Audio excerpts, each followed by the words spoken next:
il a été présidentiel. Emmanuel Macron, il a été précis.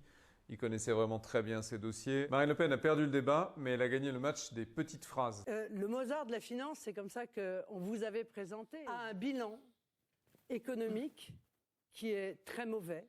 Vous êtes climato-hypocrite. Au fond, vous avez attendu les crises pour agir. C'est elle qui a vraiment remporté le match à ce niveau-là. Emmanuel Macron, il a eu un truc tactique extraordinaire. C'est-à-dire qu'il a renversé la charge du bilan.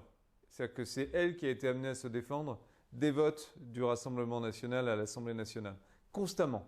Il lui a renvoyé les votes passés. Mais vous avez voté contre le blocage des prix. J'avais proposé ça, vous l'avez refusé. Et après, Marine Le Pen a eu des moments où elle était totalement en empathie avec l'électorat populaire et avec l'électorat Mélenchon.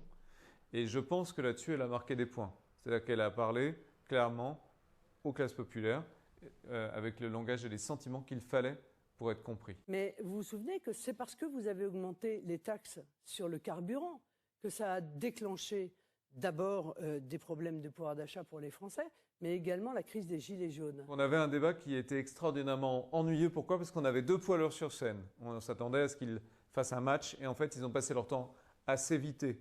Donc dès qu'ils étaient attaqués, ils avaient des super défenses. Sur les 65 ans et la retraite à 65 ans, Emmanuel Macron s'est superbement défendu.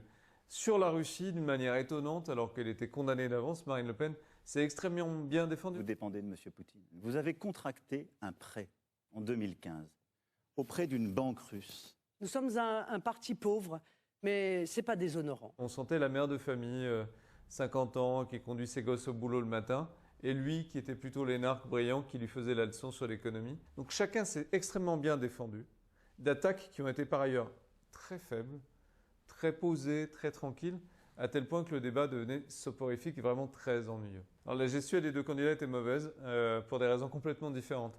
Marine Le Pen, elle souriait alors qu'il n'y avait vraiment pas beaucoup de raisons de sourire.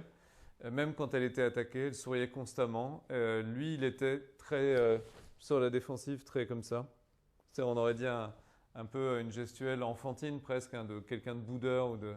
Et du coup, lui passait pour arrogant et elle passait pour quelqu'un d'un peu léger, quoi.